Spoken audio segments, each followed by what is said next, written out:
Hello and welcome to Indus News live from Islamabad. I'm Meher Sher and these are the headlines.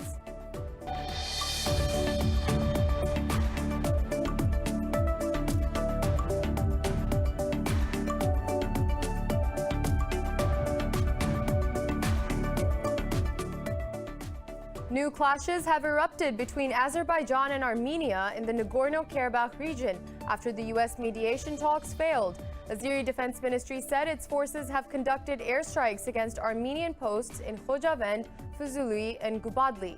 The ministry said Armenia is targeting its civilian territories in Goranboy-Naftalan region using multiple launch rocket systems.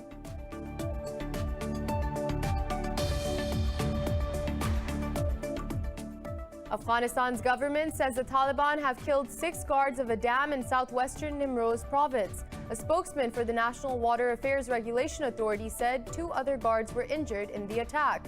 In another incident, police said a roadside bomb has killed 9 people in eastern Ghazni province. The Taliban have not yet commented on these attacks.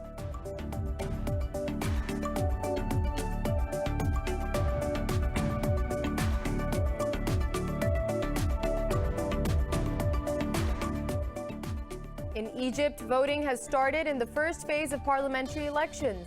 The polls are scheduled to span over several weeks, with first round ending tomorrow. The elections are being held under a new electoral law which allocates 50% of contested seats to pre-selected lists.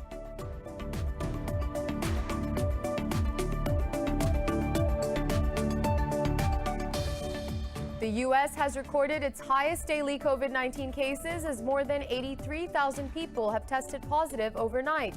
India's infections have crossed 7.8 million with over 53,000 new cases and 650 deaths in a day. In Pakistan, 12 more people have lost their lives to the virus, bringing the fatality count to 6,727.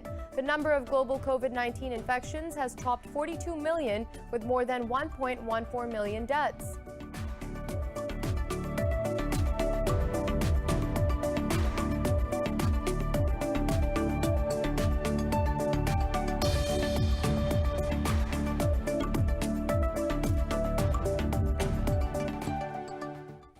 Well, those were the headlines. More news in detail after a short break. Stay with us.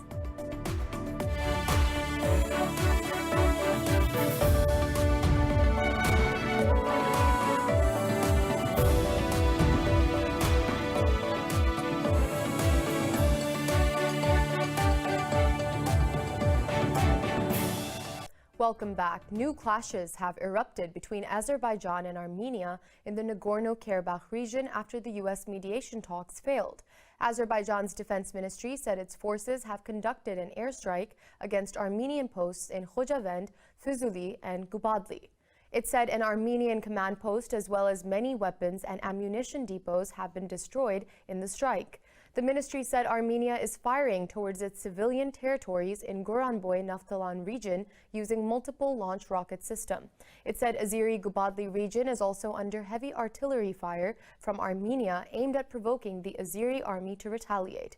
Earlier, U.S. State Secretary Mike Pompeo urged Baku and Yerevan to implement a ceasefire in the U.S.-mediated talks. Over 700 people have been killed in the clashes of Nagorno-Karabakh since the 27th of September. Afghanistan's government says the Taliban have killed 6 guards of a dam in southwestern Nimroz province. A spokesman for the National Water Affairs Regulation Authority said 2 other guards were injured in the attack.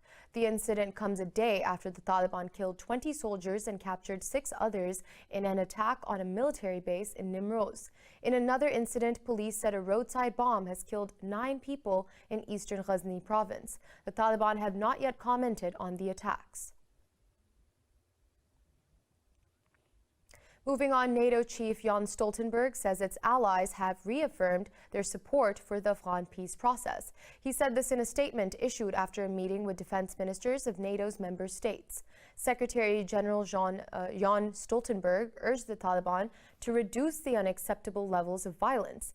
He said the Taliban must break all ties with al-Qaeda and other terrorist groups to pave the way to a ceasefire. Stoltenberg said NATO has also decided to reinforce its military presence in Iraq. He added that the member states have taken the decision to help Iraqi forces fight extremism. He said NATO's aim is to help build self-sustaining Iraqi forces that are able to fight terrorism and prevent the return of ISIS. And moving on, Afghan Walisi Jirga Speaker Mir Rahman Rahmani has called on Pakistan's Foreign Minister Shah Mahmood Qureshi. During a meeting, both sides discussed bilateral relations, economic cooperation, and regional security issues. Qureshi said high-level exchanges will further strengthen the relationship between Pakistan and Afghanistan. Yesterday, Mir Rahman Rahmani also met Pakistan's Prime Minister Imran Khan. During the meeting, Khan said there is no military solution to the Afghan conflict. The Walisi Jirga delegation is in Islamabad on a 6-day visit. The Afghan delegation will participate in a 2-day Pak-Afghan Trade and Investment Forum starting from the 26th of October. Nigeria's President Muhammadu Buhari says 51 civilians and 18 security forces have been killed in unrest in the country. In a statement, President Buhari blamed protesters for the violence. He said security forces used extreme restraint as the peaceful protests have been hijacked by thugs and rioters. Buhari said another 37 civilians have been injured as the mayhem has not stopped yet. The president warned protesters against undermining national security and law and order. The protests turned violent on Wednesday after the military shooting a day earlier. Mobs vandalized and burned police stations and courthouses while police fired tear gas to disperse them. Moving on, U.S. President Donald Trump says Sudan and Israel have agreed to make peace and normalize their relations. In a joint statement, the U.S., Sudan, and Israel said the agreement ends hostilities between Khartoum and Tel Aviv. More in the following report. Sudan is to normalize relations with Israel, the latest in a series of Arab League countries to do so. Development followed U.S. President Donald Trump's step to remove Sudan from a list of countries sponsoring terrorism. At the White House, President Trump said at least 5 additional countries want to join in a peace deal with Israel. The State of Israel and the Republic of Sudan have agreed to make peace. This is for many, many years they've been at odds, to put it nicely, and to normalize their relations. This will be the 3rd country where we're doing this, and we have many, many more coming. Hailing the move, Israeli Prime Minister Benjamin Netanyahu said this is the start of a new era in the region. He said the Israeli and Sudanese delegations will meet soon to discuss commercial and agricultural cooperation. Sudan's acting foreign minister said the deal for normalizing ties with Israel depends on approval from its yet-to-be-formed Legislative Council. Palestinians condemned the agreement, terming Sudan's decision as a new stab in the back. This announcement harms our people and our fair case, and it encourages the occupation to commit more crimes and to deny our rights. It also harms the national benefits of Sudan and will harm the Arab interests in the region. This announcement serves the Zionist occupation and its expanding policy in the region. For sure, it only serves Trump's election publicity and Netanyahu in his internal conflict. Sudan is the 3rd Arab country to set aside hostilities with Israel in the past 2 months after the UAE and Bahrain. Now, Israel says it will not oppose U.S. sales of specific weapon systems to the UAE, referring to the American F-35 fighters. This was said in a joint statement by Prime Minister Benjamin Netanyahu and Defense Minister Benny Gantz. The Israeli leaders stressed that the new understandings are not part of the recent peace agreement it signed with Abu Dhabi. Washington agreed to consider allowing the UAE to buy F-35 jets in a side deal to a normalization agreement with Israel. On Thursday, Gantz signed a defense agreement with his U.S. counterpart, Mark Esper. The pact confirms Washington's commitment to maintaining its allies' qualitative military edge in the Middle East. And moving on, in Egypt, voting has started in the first phase of parliamentary elections. The polls are scheduled to span over several weeks, with the first round ending tomorrow. The elections are being held under a new electoral law which allocates 50% of the contested seats to pre-selected lists. In the second national elections this year, the country will be electing 568 seats out of 596 in the lower house of parliament starting Saturday. Among the remaining contested seats, President Fattah al-Sisi can appoint up to 28 legislators directly. Sisi has been in power since 2014 and has launched a large-scale crackdown on the political dissent in Egypt. U.S. President Donald Trump is set to vote in Florida before campaigning next in 3 swing states. Trump will join over 53.5 million Americans who have cast record early ballots ahead of the November 3rd election. U.S. President Donald Trump and rival Joe Biden have begun a sprint through the final 11 days until Election Day. U.S. Elections Project says the November 3rd polls can witness highest voter turnout in over a century. The surge in early voting is a sign of intense interest in the contest. Several states have expanded in-person early voting and mail-in ballots as a safer way to vote amid coronavirus pandemic. Meanwhile, Democratic nominee Joe Biden is heading to the battleground state of Pennsylvania for 2 events. Former President Barack Obama will campaign in Florida on behalf of his former vice president. Although Biden leads Trump nationally, opinion polls show a much closer race in crucial battleground states that will decide the election. Trump will hold rallies in North Carolina, Ohio, and Wisconsin after casting his ballot. The U.S. has strongly criticized Turkey's test of Russian S-400 ballistic missile defense system. In a statement, Pentagon spokesman Jonathan Hoffman said the test can harm the Ankara-Washington security relations. Hoffman said an operational S-400 system is not consistent with Turkey's commitments as a U.S. and NATO ally. Earlier, Turkish President Tayyip Erdogan confirmed that Ankara has conducted the test of S-400 on October 16th. He said Turkey doesn't need to take permission from the U.S. on this matter. U.S. President Donald Trump's administration has been trying to pressurize Ankara to cancel the S-400 purchase.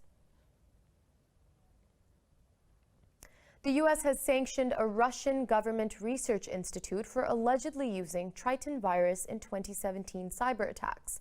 The U.S. Treasury Department said the institution is involved in attacking a petrochemical facility in the Middle East. It said Central Scientific Research Institute of Chemistry and Mechanics built the customized tools that enabled the attack. It said Triton targeted industrial control system used in critical facilities to initiate immediate shutdown procedures in emergencies. Treasury Secretary Steven Mnuchin alleged that Moscow is behind the activities threatening the security of the U.S. and its allies. He said the U.S. will continue to defend its critical infrastructure from anyone attempting to disrupt it. Meanwhile, the Russian ambassador to the U.S. called the sanctions illegitimate. He stated that Russia does not conduct offensive operations in the cyber domain. More news after a short break. Stay with us.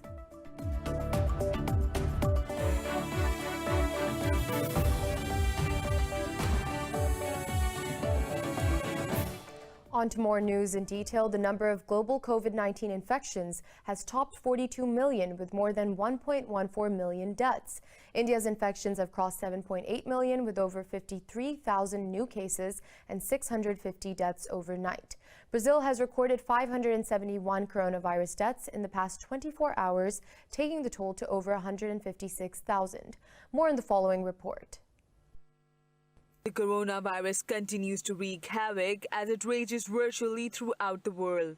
Northern Hemisphere remains the region with major devastation as virus shows no sign of abating. The U.S. has recorded over 77,200 cases in the last 24 hours, marking its second highest number of single-day infections. After Argentina, Peru, Mexico and Colombia are set to hit 1 million infection mark. The World Health Organization has once again urged the world to take immediate action against rising surge in COVID-19 cases. We are at a critical juncture in this pandemic, particularly in the Northern Hemisphere. The next few months are going to be very tough, and some countries are on a dangerous track. Europe's infections have more than doubled in just 10 days, with several nations reporting their highest daily cases. Tens of millions of people across the region face tougher restrictions as they battle rising infections. Spain's Prime Minister warned that actual COVID-19 cases in the country may have exceeded 3 million. Meanwhile, President Emmanuel Macron said France will have to live with the virus at least until next summer. When I listen to scientists, and I can tell you that we were not in disagreement when we spoke, we can see well that we are expecting this to last, at the best until next summer. The question is now how to live with the virus during this period. Elsewhere, North Korea has urged its citizens to stay indoors amid warnings that dust blowing in from China can spread COVID-19. The new coronavirus has claimed 12 more lives in Pakistan overnight, raising the death toll to 6,727. The health ministry says 847 people have tested positive for the disease in the past 24 hours. The ministry said there are over 9,000 active COVID-19 cases in the country. It said out of over 327,000 countrywide cases, more than 310,000 have recovered so far. The ministry said over 143,000 cases have been detected in the Sindh province, while Punjab has reported over 102,000 cases. And in the capital city, Islamabad, over 18,000 have been infected so far. Moving on, the 73rd founding day of AZAD Jammu and Kashmir government is being observed today. Kashmiris have pledged to continue to struggle until the liberation of Indian-occupied Kashmir and accession of the whole territory to Pakistan. More in the following report. Kashmir Foundation Day is being observed throughout the state with simplicity following COVID-19 measures. President of AZAD Jammu and Kashmir, Masood Khan, dedicated the day to the heroic resolve of Kashmiris to raise the flag of liberty and self-determination high and to celebrate Kashmir's eternal bonds with Pakistan. Prime Minister Raja Farooq Haider Khan called upon the UN to play its leading role in resolving the long-standing dispute. Meanwhile, Pakistan's President Arif Alvi also urged the international community to implement the UN Security Council resolutions. He said the Security Council should put pressure on Indian government to end its oppression in the occupied valley, while Prime Minister Imran Khan reaffirmed Pakistan's commitment to resolve the Kashmir issue peacefully. Malaysian King Sultan Abdullah will consult political leaders today to discuss proposals by Prime Minister Muhyiddin Yassin. In a statement, Presidential Palace said the Premier had asked the King to declare a state of emergency in the country. It said King Abdullah understands the need for leadership amid resurgence of coronavirus cases. Meanwhile, opposition leader Anwar Ibrahim denounced the proposals presented by Muhyiddin. He said Muhyiddin is trying to avoid showdown in Parliament House by presenting emergency proposal. Council of Rulers, comprised of Malaysia's 9 royal houses, has the power to withhold law and question national policy. In Guinea, gunfire rang out across the capital, Conakry, after preliminary results showed President Alpha Condé winning the re-election. Election Commission said Condé won twice as many votes as his opposition candidate, Salau Dalian Diallo. The president's decision to run for a third term has sparked repeated protests over the past year, resulting in dozens of deaths. But Condé says a March referendum has reset his 2-term limit. The National Front for the Defense of the Constitution has called for nationwide demonstrations starting from Monday. In Bolivia, the final vote count has confirmed a smashing win for socialist Luis Arce in the presidential election. The Supreme Electoral Tribunal said Arce won 55% of the votes against 6 rivals on the ballot. The runner-up was centrist former President Carlos Mesa with just under 29% votes. Conservative Luis Fernando Camacho received only 14% of the votes. This marks a vindication for the movement towards Socialism Party of ousted President Evo Morales. Arce's party also won majorities in both houses of Congress. On Monday, the party claimed victory as Mesa conceded the loss. And in Chile, clashes between police and anti-government protesters have erupted in the streets of the capital, Santiago. The latest unrest started just days before a referendum to decide on a new constitution. Riot police used tear gas and a water cannon to disperse the crowd. The demonstrators have been demanding a new constitution while protesting in the streets. In the upcoming referendum, voters will choose whether to reject or accept the drafting of a new constitution. Interior Minister Victor Perez said the plebiscite is a way for Chileans to resolve their differences. Opposition argues, however, that it is unnecessary to change a document that has made Chile one of the most stable economies in the region.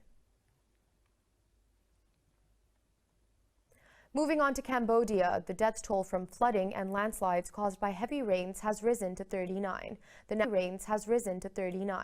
National Committee for Disaster Management said 38 people are still missing. It said around 483,000 people have been impacted by the floods and landslides. Heavy rains and floods also ravaged neighboring Vietnam, where at least 84 people have been killed in the past week.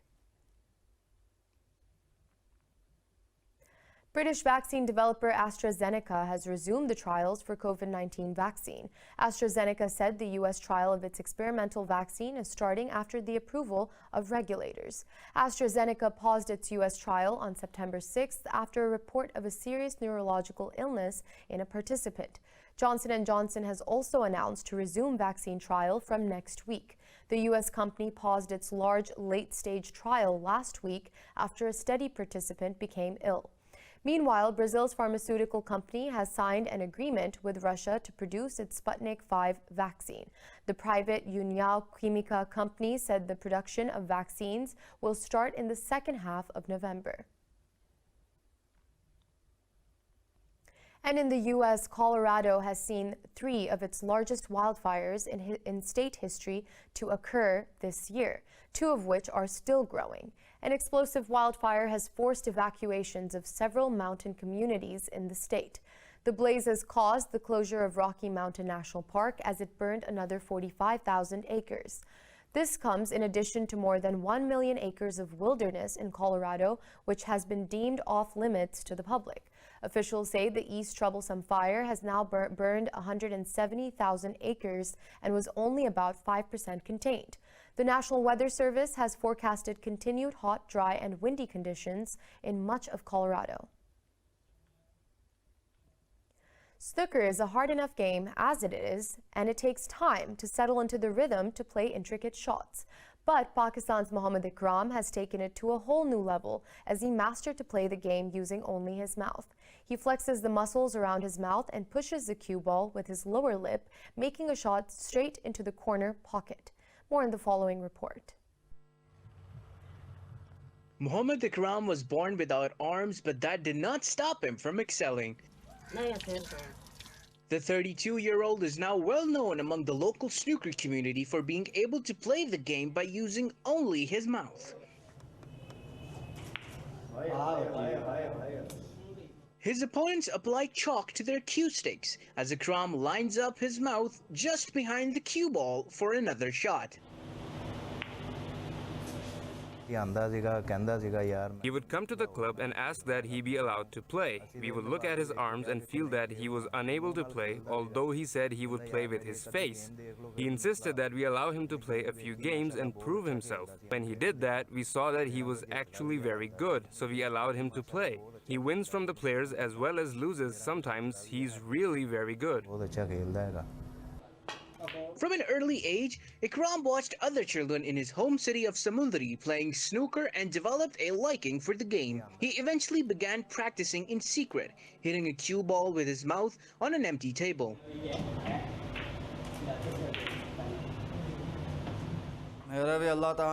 God has not given me arms, but He has given me courage, and I have used that spirit to fulfill my ambition, so no one should lose hope. Everyone should keep struggling to attain their goals. Practice paid off, and Ikram has gained respect of snooker players in Samundri. Ikram's parents say they are brimming with pride and are extremely happy for his success.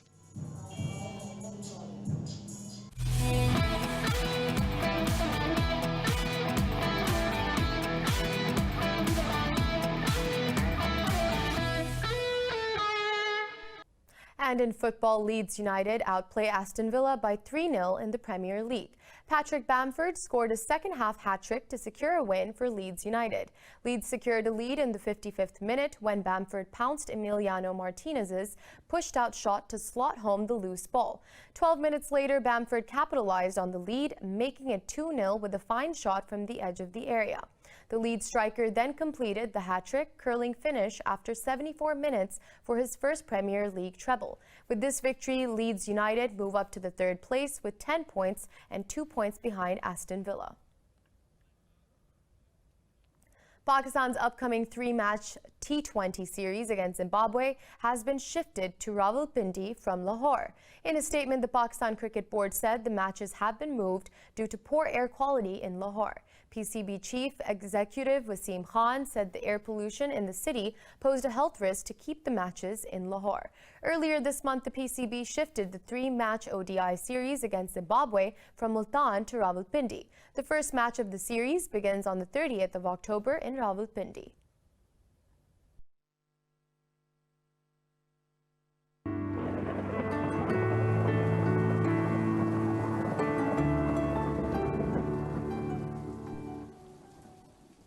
And now it's time to take a look at the latest weather updates from around the world.